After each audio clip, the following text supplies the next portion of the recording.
안녕하십니까. 상하이 코리안 뉴스 세 번째 시간입니다.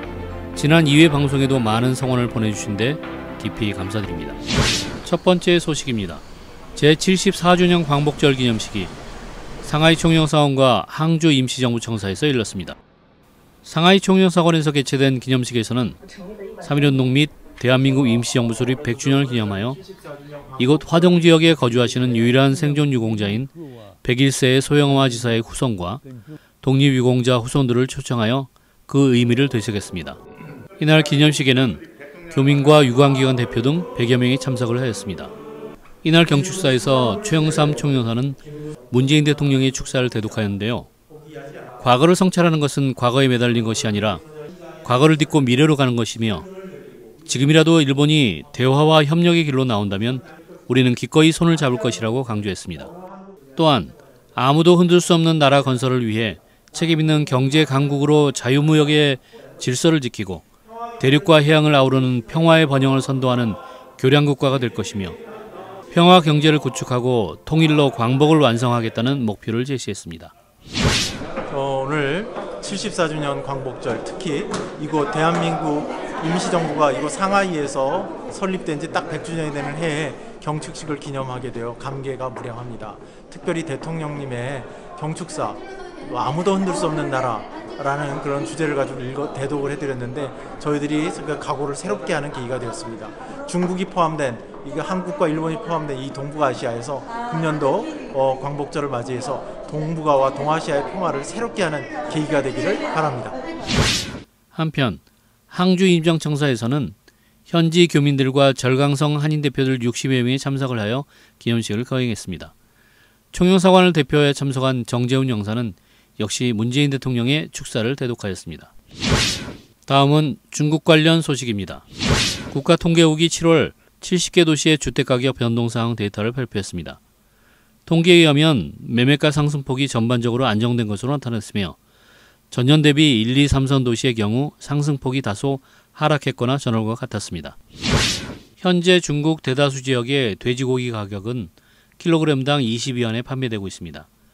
이는 지난 2016년 5월 최고가를 경신한 이후 역대 최고 수준이라고 합니다. 축산물 가격 정보 플랫폼 쯔화 데이터에 따르면 2주 만에 무려 16%나 올랐다고 합니다. 대체 식량으로 각광을 받고 있는 인조고기가 오는 중추절인 9월에 월병으로 첫 출시가 된다고 합니다.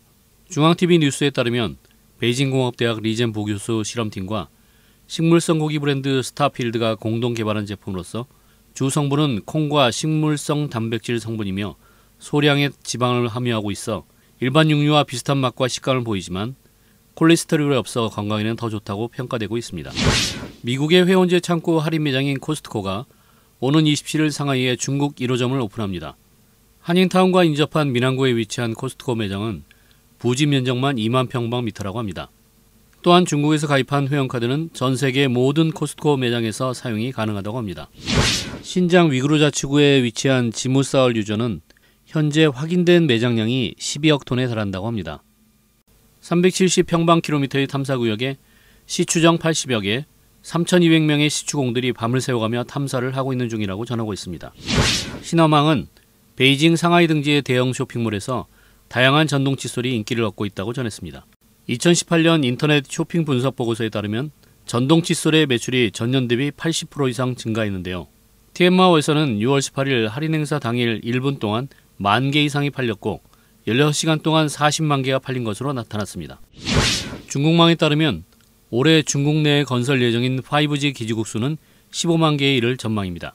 중국의 3대 통신업체의 5G 투자액이 400억 위안을 넘을 것으로 예상되면서 5G 인프라 건설 붐이 기지국 안테나, 네트워크 설비, 광섬유, 광케이블 등 관련 한국 업체들에게 기회가 될 것으로 내다봤습니다. 미국 프로농구 NBA 역사상 처음으로 중국 자본으로만 이루어진 팀이 탄생했습니다. 뉴욕포스트의 보도에 따르면 알리바바의 공동 창업주인 차이총 신이 브루클린 네츠의 지분 51%를 23억 5천만 달러에 인수한다고 전했습니다. 다음은 한국 기업 관련 단신입니다. 중국 내 굴착기 업체들의 파산 공세 속에서 다시금 한국 중장비 업체의 부활이 예고된다는 소식입니다.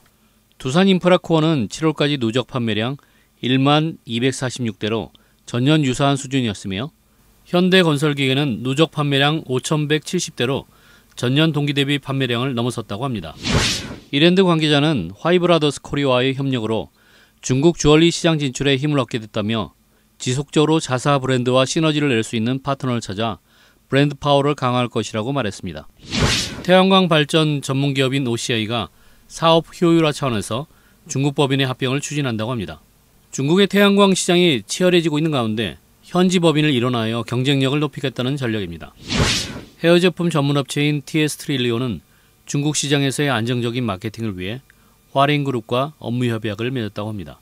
화리엔그룹은 1985년 중국 상무부가 출자한 국영기업으로 주로 백화점 물류, 호텔, 부동산, 건축자재 등 크게 유통과 부동산 사업을 하고 있으며 중국 내 23개성 75개 도시에 총 82개의 계열 브랜드를 소유하고 있는 중국 최대 유통그룹이기도 합니다.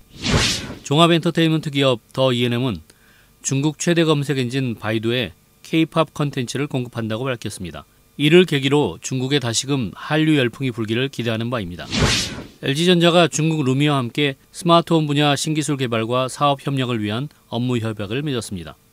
양사는 한국을 비롯한 글로벌 시장에서 LG전자 스마트 가전과 루미의 사물 인터넷 기기를 기반으로 인공지능 스마트홈 서비스를 제공하게 될 예정입니다. 애경산업은 중국 사업을 강화하기 위해 중국 최대 상거래 플랫폼 Tmall 글로벌과 업무 협약을 체결했다고 합니다. 이번 협약을 통해 자사의 화장품 브랜드 AG20를 비롯해 생활용품과 화장품을 Tmall에서 공식 판매할 계획이라고 합니다. 유기농 우유 전문업체인 백미당이 중국 상해에 1호점을 오픈하며 본격적인 현지 시장 공략에 나섰다고 밝혔습니다. 오픈 첫날 K11 상해 아트몰 지하 2층에 늘어선 대기 인원만 150여 명에 달했다고 합니다.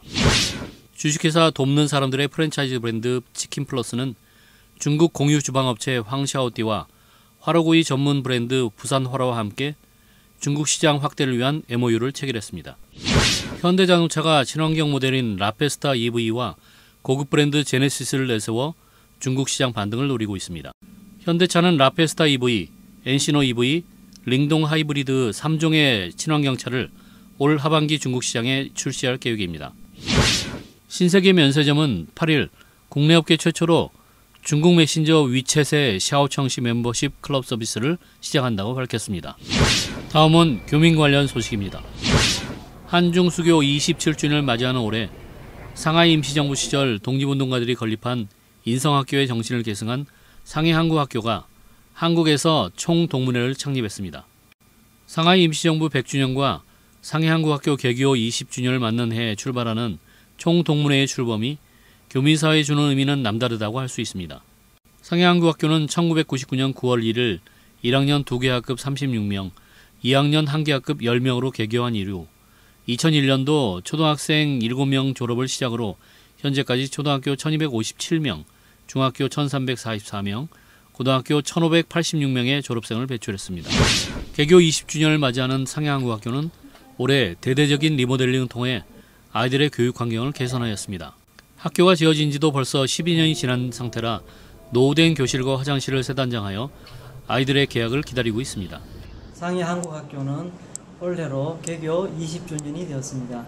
2006년도에 이곳에 상해한국학교를 새로 신축한 이후 10여 년의 세월이 흘렀습니다. 그래서 학교 내외적으로 오래되고 낙후된 면이 많이 있습니다.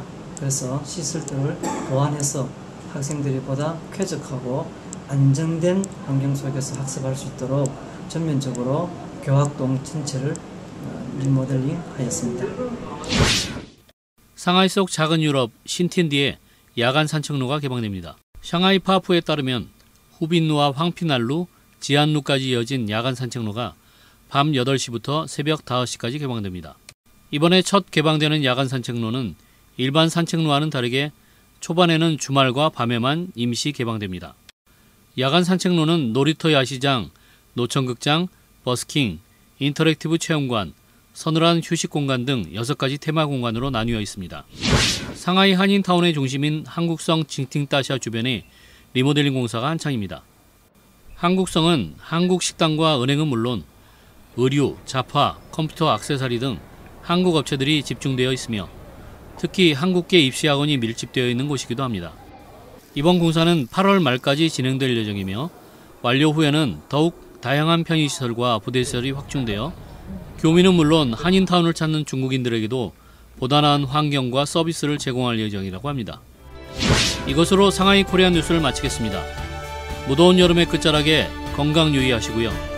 다음 주에도 더욱 알차고 풍성한 소식으로 여러분을 찾아뵙겠습니다. 감사합니다.